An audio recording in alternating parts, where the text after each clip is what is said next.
Miraculous, don't leak the show. If you do, I will kick your ass. Zedon Danny, Electro Ninja here, and welcome back to Electro Ninja's Lab. Yeah, we're back, finally. A lot's been happening. Obviously, in the past, you guys have probably been seeing all of the nerd chats, and I've been pretty consistent with that.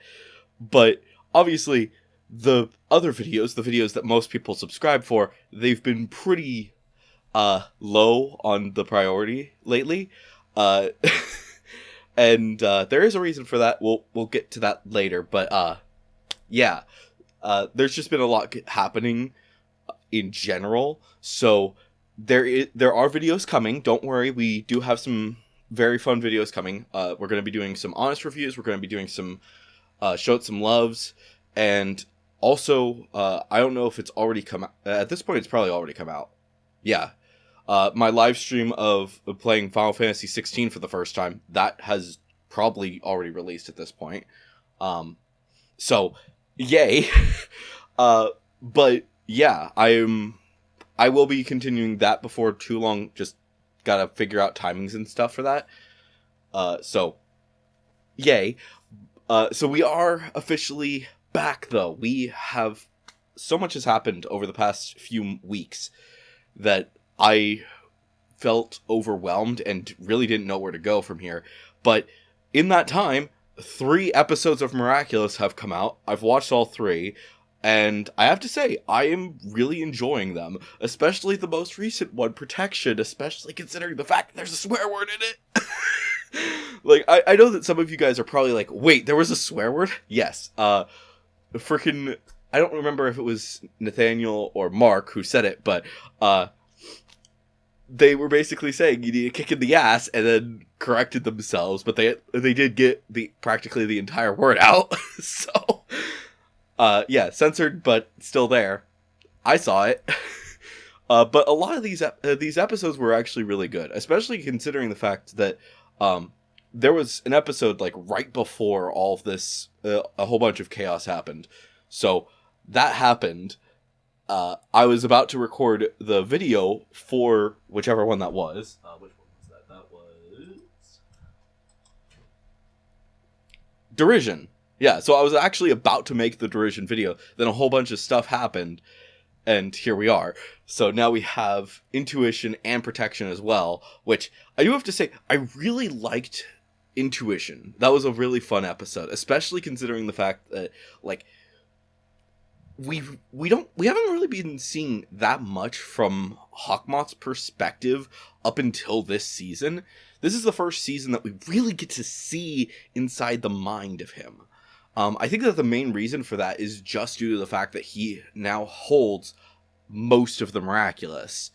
So the fact that he holds all of them, pretty much, leads that he's going to be very important, especially considering the fact that, he did get cataclysmed at the beginning of this season.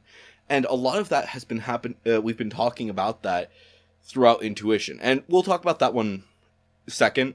But first off, we should briefly talk about Derision.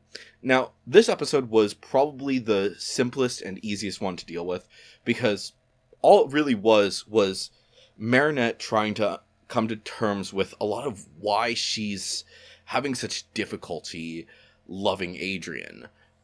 There's why exactly is she so obsessed with making sure that she knows that she has practiced all of this stuff and knows everything. She doesn't just go with the flow, and we finally understand why that is, and the fact that she used to be in love with Kim, which, what? Okay. Which also leads to me understanding a little bit more on why she wasn't even the one who actually recruited Kim. She does bring Kim in, but pretty much everyone else is chosen before Kim. Kim is very much a last-minute choice. She really doesn't seem to want him to be the holder of a Miraculous. And most of the time that he gets a Miraculous, it's not really on her who gives it to him. It's one, there was the time when obviously it was just given to him because of frickin' Queen Wasp or Queen Bee, whatever she was. Point is, it was given to him, and then the other one was when the other major time is when he first got it, which Master Fu gave it to him, and basically she just gave it to him whenever they absolutely needed it, because no one else had been trained with that Miraculous at that point. So, and also it really shows why she really kind of avoids Kim, because he has been an asshole to her. And on top of that, Kim is such a jerk in this episode. Oh my gosh. Literally telling his girlfriend, which, yes, he is literally in a relationship with her at this point in time, and the fact that he is basically saying that he is still in love with Chloe, especially considering the fact that Chloe has done truly heinous shit at this point, and he is still infatuated with her, it is beyond insane, and also a little bit understandable. The fact, it actually makes a lot of sense, but I really, really hate him after this episode. But on top of that, it really gets to show us a lot more about these characters and why Marinette really was miserable at the beginning of the series. Because, truthfully, she hated going to school at the beginning of the entire series. She legitimately, she wanted to leave. And why she immediately disdains Adrian, seeing that Chloe was his best friend. There's so much with that, and it's honestly insane to think about. But we also get to see a lot more of that, and it also helps to re-cement their relationship. On top of that, we do get to see some cool action sequences with him having his power back. But besides that, it was pretty minor of an episode. But then we get to intuition. And this episode was really interesting, because rather than focusing on Marinette and Adrian really at all, this episode was completely focused on Hawkmoth. And the only other episode, to my knowledge, that actually did that was the episode where, near the beginning of the season, where we're finding out that he has completely messed with the Miraculouses, making them into the rings. And this episode was re-showing pretty much not all of the battles that we've seen up to that point, but it was still a good number of them, and that he has actually been using the Snake Miraculous to go back in time several times, but for whatever reason, Marinette and Adrian are still able to defeat him every single time, which that's cool. That is a really cool aspect, that no matter what, she's still able to defeat these people, even with the second chance. And that's honestly something that I really enjoy, that we kind of got a glimpse at the near the beginning of when we first started to see the Snake Miraculous, is that Ladybug's power is more powerful than the Snake Miraculous, because of her quick thinking and creating ability. We saw that she is able to adapt to it much faster than whoever is holding the Snake Miraculous, especially if it's being used for evil. And it also leads me to wonder if the Snake Miraculous even needed to be a thing in her team. Granted, it is an extremely useful tool in certain situations, but beyond that, it's not that useful. And that's part of the reason why very few people actually are given the chance to use it. The only people have been Adrian and Luca, until obviously Hawkmoth took it, which, cool, whatever. So that happens. Honestly, that was a pretty good episode, but my biggest thing and why I absolutely adored this episode was a reference.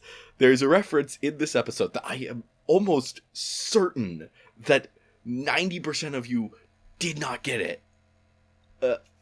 I don't know, I'm sure that there are absolutely some people who would have absolutely got that reference, but I honestly don't think that many people would, or at least understand what the original reference was, because the reference is to a pretty old show. Not like extremely old. It's still like it's younger than Astro Boy.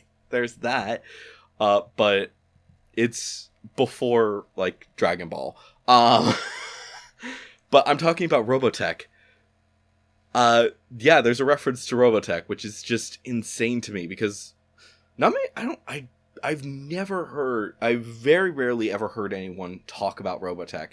And it's really fun to see someone reference it, even if it's like such a minor thing. And granted, other shows have referenced it in the past, but the fact remains that you don't really think about it too much when you see it. But it was the plane Transformer, basically. Granted that a lot of people probably thought, oh, it's a reference to Transformers. No, it's a reference to frickin' Robotech because of... Yeah, that's their entire thing. Which is just fun. It's fun to see things like that happen. Especially considering the fact that there's still supposed to be a pilot inside the ship. And yeah, I love it. I also love that throughout this episode, even that Hawkmoth keeps trying. He keeps failing over and over again. As throughout this moment, he changes up his plan every single time with a second chance. And it is literally killing him to be doing so. And yet he keeps freaking doing it. He keeps being an idiot and using the Miraculous in really foolish ways. And it's kind of terrifying. But yeah, so that's the entire point of that episode. But as for protection, now this one is really sweet. But at the same time, oh my gosh, you people, legitimate. So here's the thing: there is nothing that ruins romance like having a ton of people staring at you. Like, here's the like. People often say, we don't like PDA. You don't like, no one likes PDA. And that is true. Very few people like to see PDA. But it's even worse when people are wanting to see you do it. To actually have to share a kiss or anything like that. That just absolutely ruins it for a lot of people. And I'm pretty sure that that's the whole reason why their whole plan at the beginning of Protection failed. Is because they're uncomfortable. They don't really... they both just want to just chill. They don't need a plan. That's kind of the whole arc that Marinette is currently going through, is that she needs to stop planning things so much. Because it doesn't work. It just doesn't. So her entire point throughout since she and Adrian have gotten together, especially since Derision, is that the two of them need to stop planning, to stop thinking, just go with the flow. And that's what they attempt to do. They try to just go with the flow. And I really love that some of the moments that are going on throughout this episode. Obviously, Marinette, after this whole thing, she's freaking out thinking that, oh my gosh, he's gonna break up with me, blah, blah, blah, blah, blah. But then she finds out that he's actually asking her to go on a date, basically. And they go on a date. So she starts heading home. She starts heading over to his place. He is told by his father to not do so. So he tells her not to come, but she keeps her smile up because she figures it must be his father, which it was. And then Natalie changes everything, saying, "Go ahead, call her, bring her over." And so he does. Marinette goes, gets everything, and yeah, she heads back, still in her pajamas, and she, for whatever reason, thinks that the pajamas is the key to this whole situation. And honestly, it surprisingly is. It's actually a really cute moment, because when she finally gets there, they try to be all sneaky and stuff like that. And then when Adrian realizes that she's wearing her pajamas, and especially when she thinks that he's a little bit embarrassed by it, to make her less embarrassed, he literally runs up, changes into his pajamas, and then joins her again outside. And it is such a cute moment to see them, especially his being able to react to it, especially considering the fact that, like, pajamas are more comfortable. Let's be honest here. So, yeah, they play video games and watch the clouds in their pajamas, almost share a kiss, and then Lila happens, and that's fine. I'm really excited to see when Lila takes off her wig, but that's for later. That's something that has been spoiled to me, but I don't know much else beyond that. I was thinking that it was going to be this episode. It is not. So, yeah, Kagami is told by Lila that Marinette is the liar, and chaos ensues. Obviously, Kagami gets akumatized, and just complete and utter chaos. But then there's so they fight. Marinette and Adrian tell Kagami, "Hey, Lila's the actual liar," and they are able to give her the magical charm to keep her from getting akumatized again, which also I really do love that moment at the end of the episode, because they realize immediately that as Ladybug and Cat Noir, they can't do anything. They can't convince her that everything's going to be okay. So so Ladybug leaves, comes back as Marinette, and Cat Noir leaves and comes back as Adrian, and it's a really cool moment to get to see them still coming and realizing their mistakes at certain points, and it's truly magical. It's truly an amazing moment. But then we should probably talk about the elephant in the room. The theory that I vehemently refuse to believe. And unfortunately, it looks like it might be right. So, for those of you who are unaware, I vehemently, up until the end of this, up until this season started, even throughout most of the season, I vehemently did not agree with the Adrian is a Sentimonster theory. I still don't want to. Let me make that very, very clear. But I can't shake that feeling anymore. I honestly cannot shake that feeling anymore. Because the truth is that obviously, so obviously Kagami is. Kagami is very clearly a Sentimonster. Quite possibly Felix is as well. So, yeah, Kagami is clearly a Sentimonster. They have vehemently shown that she is a Sentimonster by her mother's reaction to finding out that her ring had an Akuma in it. So, clearly that's a thing. But, this is the first time that I have been given some really strong proof that it's possible that Adrian very well might be a Sentimonster.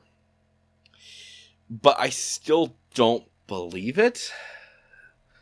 For one thing that should be very clear about Sentimonsters, and we've been seeing this throughout their entire time. If a Sentimonster has their item, they have free will. If they do not, they do not have free will. And the person who holds it has complete and utter control.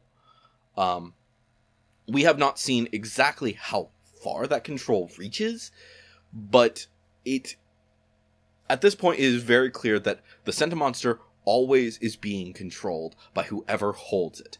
The reason I bring that up is because when the Ladybug Sentimonster is created, when she is being controlled by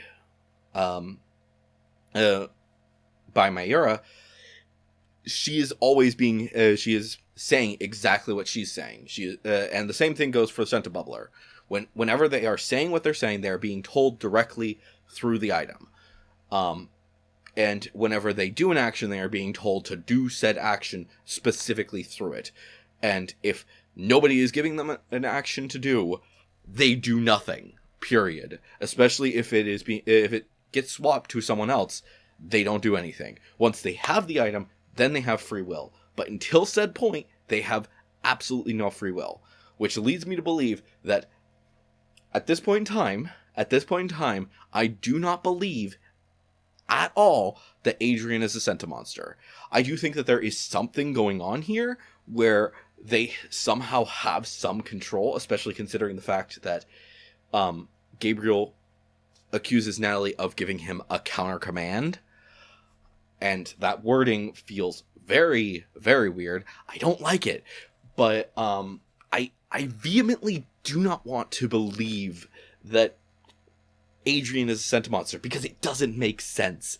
As of right now, the item that we are assuming is controlling him is that of the ring.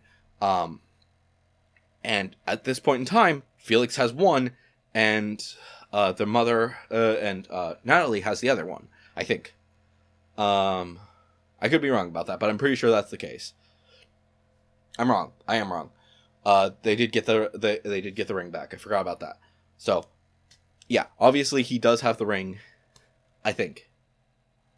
So yeah, so obviously both characters have the ring. Why did that have it? That didn't have an issue. Sorry. So they both have the rings. So clearly they have some control over him, but it doesn't.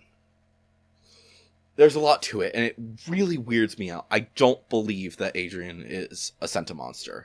I think that like I said, I think that there's something going on, but I don't think that we have the complete proof yet. The complete evidence as to what exactly that is.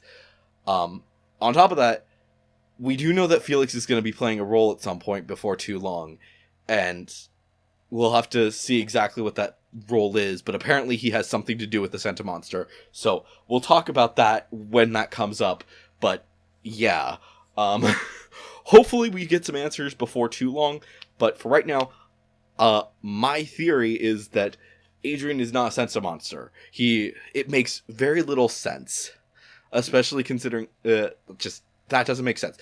Kagami being a Sentimonster makes a lot more sense, but even then, I really don't want to believe that. We could, like I said, I could be completely wrong. One other theory I do have to bring up. I think that pretty much everyone in the council that we saw last season, one of their kids might actually be, one of each of their kids might actually be a Sentimonster. Hard to say exactly, but obviously, like we know, we have a feeling that Felix is, Kagami likely, but then there's the bourgeois, and something about that has always felt off to me.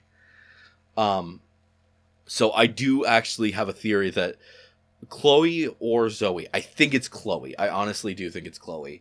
Chloe might be the Sentimonster.